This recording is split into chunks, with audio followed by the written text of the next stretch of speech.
Vardaan 1. The Ultimate Boon. Written by Mr. Deepak Sadia. Chapter 22. Not everyone's friends are good. The year 1385 in evening satsang.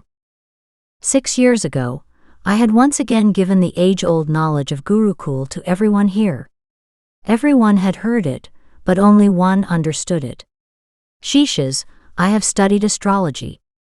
Astrology gives 70 to 80% correct predictions. But still, people are not able to take advantage of the prophecy for themselves. The reason is not learning from mistakes. And the biggest mistake is not to use the knowledge learned. The Pradhanacharya Dipendra started his talk with these words. The Pradhanacharya saw that no one understood anything special. Suppose the planets in your birth chart say that the coming 2 months may trouble you. Now it is clear that there will be trouble. What should you do now? The Pradhanacharya asked while simplifying his point. We should make the least mistakes in the coming 2 months, using our full discretion, said 14-year-old Bharat Kumar, the rising new star of Uttarasadaka Gurukul. The Pradhanacharya was very happy to hear the answer from Bharat Kumar. He checked everyone else's faces before moving on. When he felt that everyone understood, only then he was ready to move on. Absolutely right, Bharat Kumar, but the reality is that no matter how well they do, the consequences are bound to be unpleasant.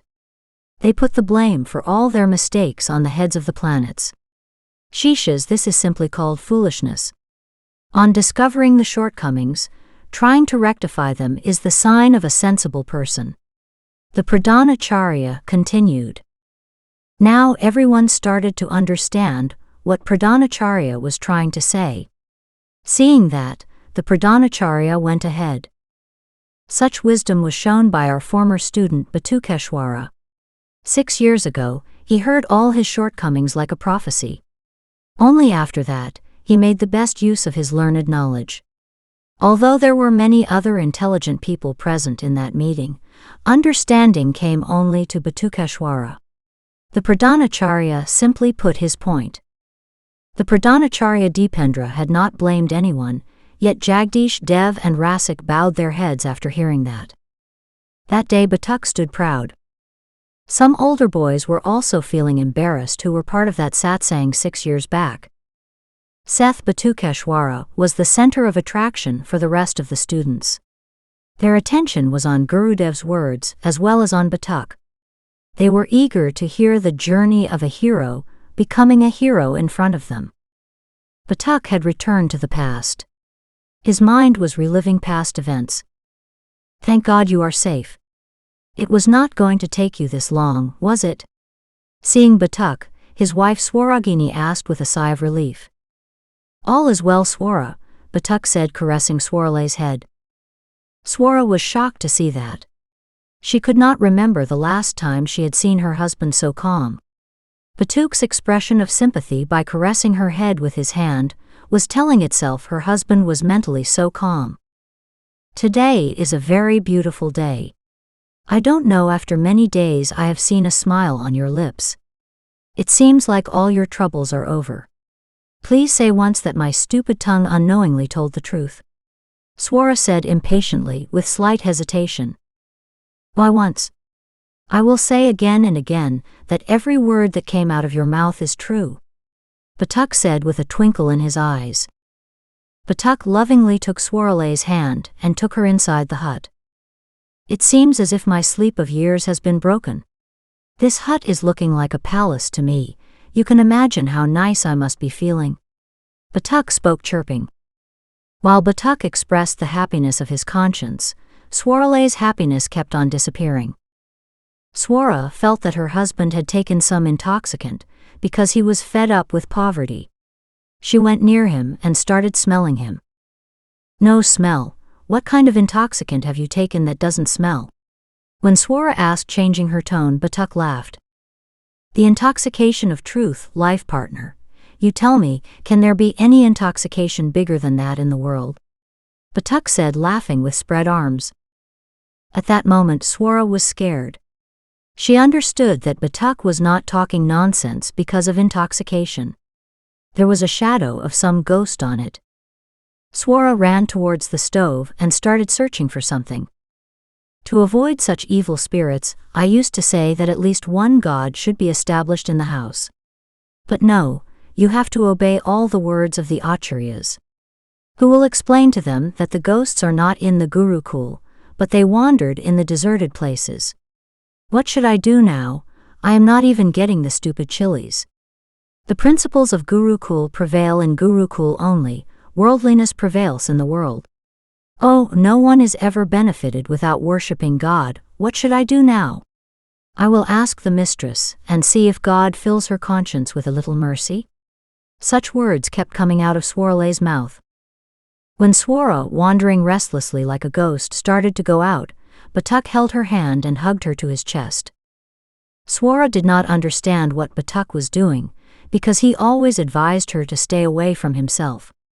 A thought also came to her rapidly changing mind: bless the ghost who brought me near to my husband. Can you hear my heartbeat, Swara? Is it fast? No, not at all, it is calm, because now there is no question or doubt in my mind. My questions are resolved, and all the knots are opened. I understand how we fell to this extent. How we came from our big house to this shanty. I have found the origin of my troubles, Batuk said with great affection and leisureliness. Just then Batuk's consciousness returned to the sound of applause. He remembered that he was standing in front of the students, as well as the Pradhanacharya. He was ready to tell his story to everyone. Come, Batuk. Tell your story to your friends and guide them. The Pradhanacharya lovingly called Batuk to his place. Thanking Gurudev, Batuk went to his place. The curiosity of the young students was at its peak.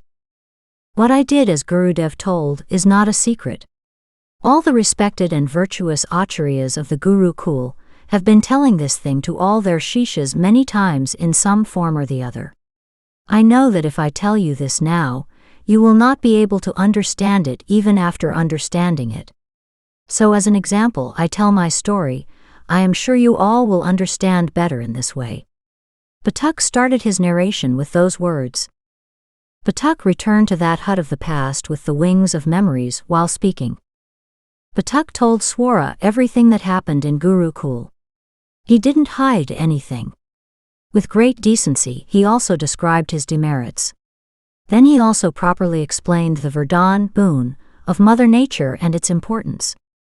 Is it possible those who do not know about her, or do not believe in Mother Nature, yet Mother Nature fulfills their demands too? Swara asked while turning her back to Batuk. Swara wished that Batuk would say no in answer to her question. She had become tearful. Of course, just as a small child is not aware of his mother. He only feels hungry, and the mother gives him milk. Similarly, it is not necessary that you believe in Mother Nature, only then your wishes will be fulfilled. Whether you know her or not, whether you believe her or not, if you make a wish, it will definitely come true. Batuk replied. As momentarily as Batuk said yes, Swarale's crying in secret intensified. From which Batuk came to know that she was crying. What happened, Swara? Now everything is going to be fine. Why are you shedding tears now? I have neither taken any intoxicants, nor am I lying. Please believe me. Batuk pleaded. I am not doubting you, dear. I am regretting my actions. Swara said, crying. Devi goddess, you have not done anything. I have just explained everything in detail. It is my fault entirely. Mother Nature had fulfilled my wrong desires. Batuk spoke, intending to pacify his beloved wife. Batuk had said so while trying to free his beloved wife from the fault whose self-loathing caused Swara to cry. If it was so, only you would have to suffer. You weren't the only one who made the wrong wishes. Swara said seriously. Batuk's eyes widened after hearing that. Swara was right. Batuk had asked for sorrows, so only Batuk should have got sorrows. Why did Swara have to face dire poverty? What do you want to say? It came out of the mouth of the panicked Batuk on its own. You said that at the time of the final exam, on the mound, a feeling was shaking you from the inside. Did you feel at peace when you returned home and met your parents? Swara asked. Batuk found Swarale's point irrelevant. If he had been an old Batuk, then he would have got angry after hearing that, but that was a new Batuk, who had to clear all the old mistakes and see the new light. So Batuk decided to reply. Batuk thought for a while, and a look of surprise appeared on his face. Even after meeting the family, there was no peace, wasn't it? The restlessness within you remained the same, wasn't it? Then suddenly, everything was fine. Then you would not have had the opportunity to think about it, so let's think now and tell after seeing whom the emptiness inside you was filled. After talking to whom, did you feel you met the one who was calling you? Swara said, crying. Batuk fell into thought. He strained his brain and tried to remember. He didn't get the answer. During that, the servant of the landlord knocked on the door of their hut. Batuk signaled Swara to be silent and came out controlling himself. Zamindar Sahib, sir, has called you immediately. The servant said, as momentarily as he saw Batuk. You go, I'll come. He has asked you to come immediately. I have not come to invite you but to take you along. The servant expressed that by saying he would not even move from there without taking Batuk. I was just about to come, you just wait. Saying Batuk went back to Swara. Batuk lovingly wiped Swarale's tears. Whatever may have been your former desires, do you now desire to return home? Batuk asked seriously but lovingly. Swara nodded while sobbing. Very well, now please stick to this wish. We will do satsang in the night. Batuk said lovingly while caressing Swarale's head. Satsang, but we don't have money to call Pundit Ji. When Swara said innocently, Batuk laughed. Batuk had forgotten what satsang meant outside the Uttarasadaka Gurukul. I will take care of Pundit Ji and Prasad too, don't worry about anything. And please stick to your new desire until I return home. Batuk said. Batuk had barely reached the door when he came back. Batuk takes Swara in arms. You have supported me a lot. I promise to make everything as good as before. Do you trust me? Batuk spoke. Swara nodded her head in agreement. If it is so, then not even a drop of tears should come out now. I will come back quickly. Saying Batuk went outside the hut. When Batuk went to the door and looked back, Swara immediately wiped away her tears. Batuk left smiling. While walking on the footpath, that day again Batuk's eyes were on the landlord's mansion, but on that day the mansion did not seem like anything special to him because his new big house was in his eyes. The servant stopped outside and gestured for Batuk to go inside. Batuk came inside the Zamindar's mansion for the first time. So it took him some time to find the landlord's room. When Batuk reached the Zamindar's room, he found that Zamindar Rakesh Chandra was very restless and was pacing around the room. Are you one of those miraculous men who made crops grow on the stone mountain? The Zamindar asked in a tearful voice as momentarily as he saw Batuk. Not a miraculous man, but yes, I am one of those men. Let me tell you clearly that story is a thing of the past and now I am not worthy. At the signal of the landowner, Batuk stopped while saying. A servant came to give them water. The Zamindar sent him quickly. He closed the door of the room and immediately fell straight at Batuk's feet. What are you doing? Please don't make me a partner in sin. Get up, food giver, you are worshipable for me. Panicked, Batuk tried to lift the Zamindar who had fallen at his feet. Please forgive me. I have insulted you many times, considering you a simple servant. The Zamindar said, holding Batuk's legs more firmly. Hey food giver, I am just an ordinary man. I have been living on your mercy for so many months.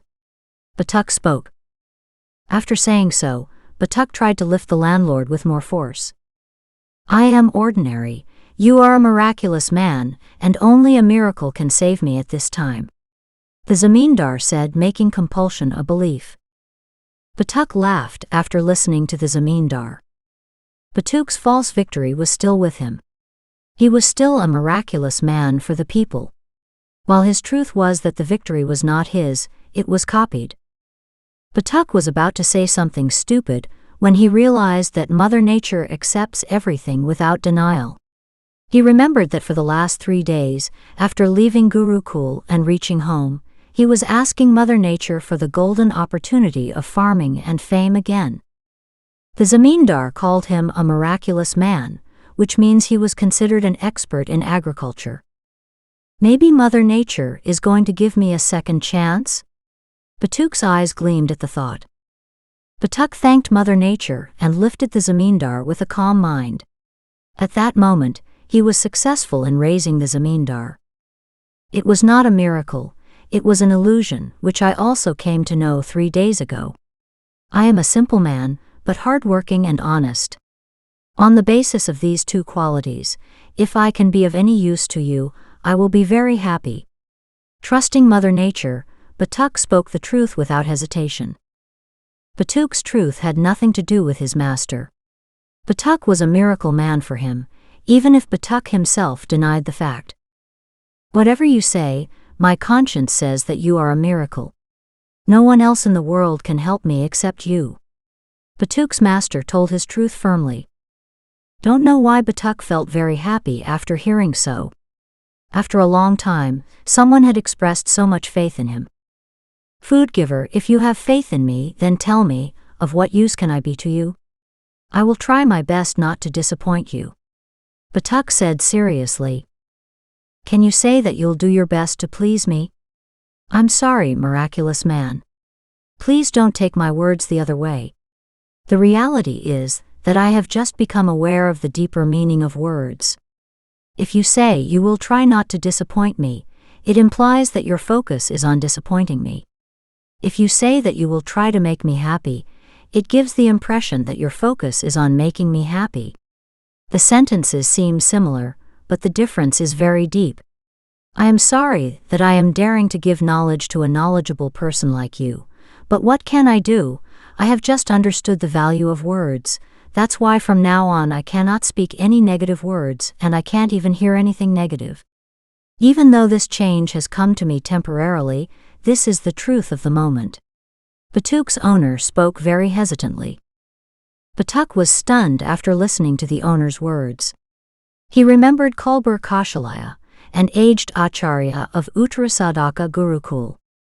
Although Acharya Kulbur Kaushalaya used to teach music, he used to concentrate more on how the children talk.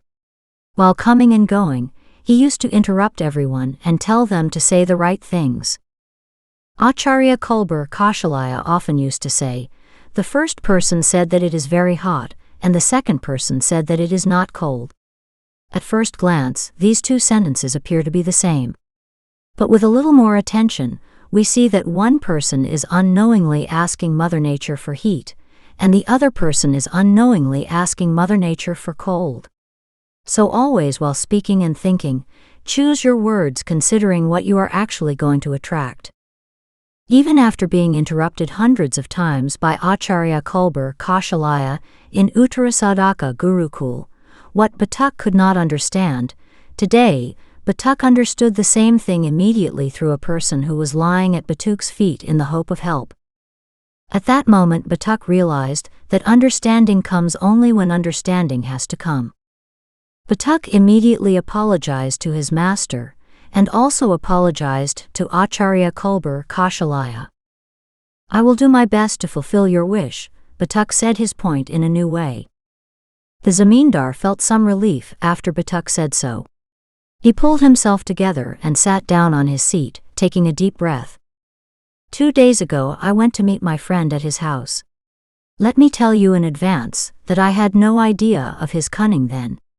He cleverly made me drink alcohol, which made me excited. Then his other friends came and spontaneously started arguing with me on the subject of agriculture. The effect of alcohol was at its peak. I was also actively participating in debates. That's what they all wanted. They very cleverly put me on one side, and together they went to the other side. I had suspected some conspiracy on this action of theirs, but alcohol does not allow conscience to come to the fore. I was very excited, and with the same enthusiasm, I imposed a condition on them. I did not impose the condition just by saying, but by getting the documents done. Saying the zamindar started crying bitterly at his stupidity. Batuk went and took care of his master. After some time, Batuk asked about the condition. The point of debate was a particular type of seed. He said that these seeds cannot be grown. I said that since these seeds were fruits, then they must have been on the plant itself, which must have grown from seed. If they could grow that time, then why not now? Under the influence of alcohol, I became arrogant and arrogantly said that the seed, which no one else can grow, will be grown by the zamindar Rakesh Chandra. That's all they wanted to hear. They immediately provoked me and got my words converted into a bet. I put a condition according to which in case the seeds grow, all their land will be mine, and if these seeds do not grow, then all my land will be theirs. Rakesh Chandra spoke in great pain. That was sheer stupid. Batuk mumbled. Why did you stop? Batukeshwara ji, complete your sentence, because you were not going to tell a lie. You were going to point out that it was my stupidity. I also agree with you. But now that stupidity has become a bitter reality. Now my land is in danger, and you will not believe that I did this stupidity because of you. Rakesh Chandra spoke. Batuk did not like that at all. Because of me, what are you saying? Where do I fit into all this? Batuk asked, frowning and expressing displeasure. Zamindar Rakesh Chandra, the owner of Batuk, got up from his place and once again started going near Batuk. Seeing the disturbed owner coming towards him, Batuk hid his feet. They cleverly told me through their servants that one of the miraculous men is the servant of mine.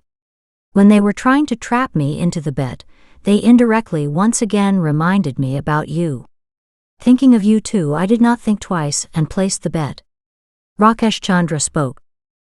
Batuk's owner told him how Batuk was indirectly a participant in the zamindar's misery. Understanding everything, Batuk shook his head. Suppose you drank alcohol because of which you were full of excitement. But what was the excitement, that even your common sense kept on disappearing? If I were so miraculous, would I have been working with you for so many months? Would I have been living in that dilapidated hut with my innocent wife? Batuk asked angrily. At that time Batuk had forgotten that he was addressing his food giver. He found the recent theory of his master more stupid than the betting. Here there is a lack of awareness in your thinking. Sometimes even the greatest of people have to face poverty.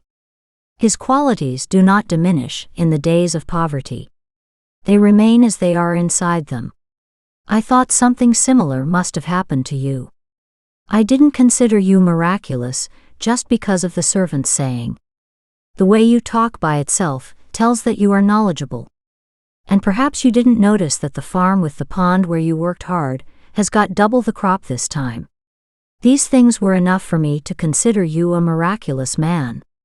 Rakesh Chandra firmly replied to Batuk. Rakesh Chandra was explaining to the laborer living in the fields that he was not as big a fool as Batuk was thinking. Oh, that is because what doubled? I learned from my mistakes from last time. I learned from my mistakes. Saying, Batuk fell into thought. Thinking, Batuk fell silent on his own. His reaction was a relief to Rakesh Chandra. Ever since Batuk had come to his room, it was the first time that Rakesh Chandra had seen Batuk so confident. I was learning from my mistakes, and I also gave better results.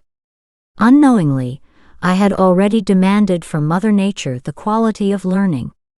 Batuk became happy, saying in his mind.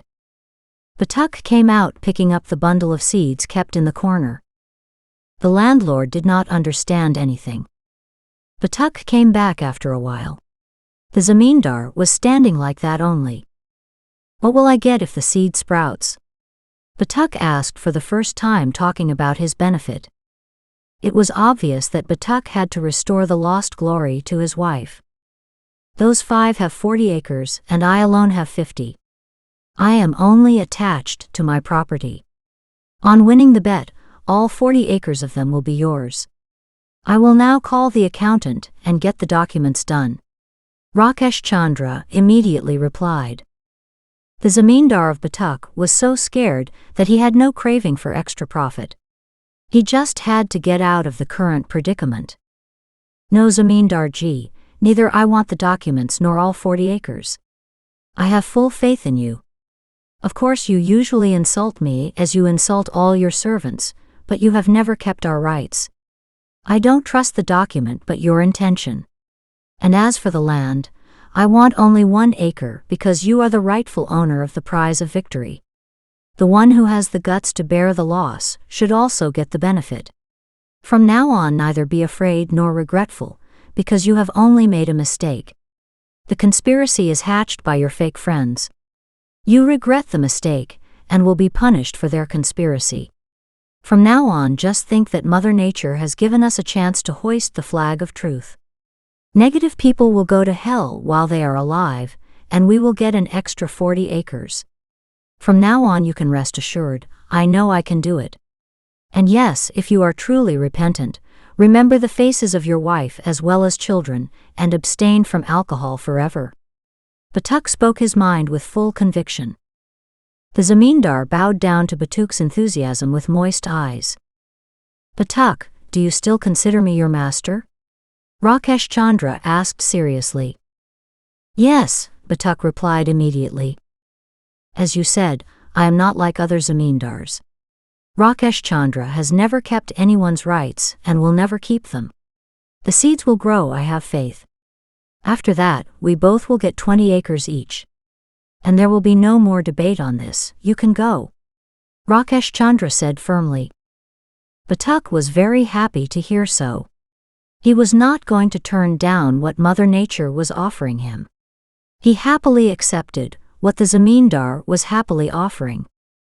Batuk found firmness as well as relief in his master's words. Batuk felt extra happiness to think that he had taken away one person's suffering. What about alcohol? Batuk asked. Zamindar Rakesh Chandra immediately held his ears. Batuk was very happy, and with that happiness he went to his swara. Who knows, all this has happened just to get rid of the liquor of the Zamindar Sahib. Batuk thought in his mind and laughed. The Zamindar was convinced that Batuk was a miraculous man because only a miraculous man could tell him to leave his intoxication. Batuk had nothing to do with his intoxication. Still he wanted the good of his master. At that moment, Zamindar Rakesh Chandra prayed to God that Batuk may get all that he wants. Perhaps that is why it is said that, do good and have good.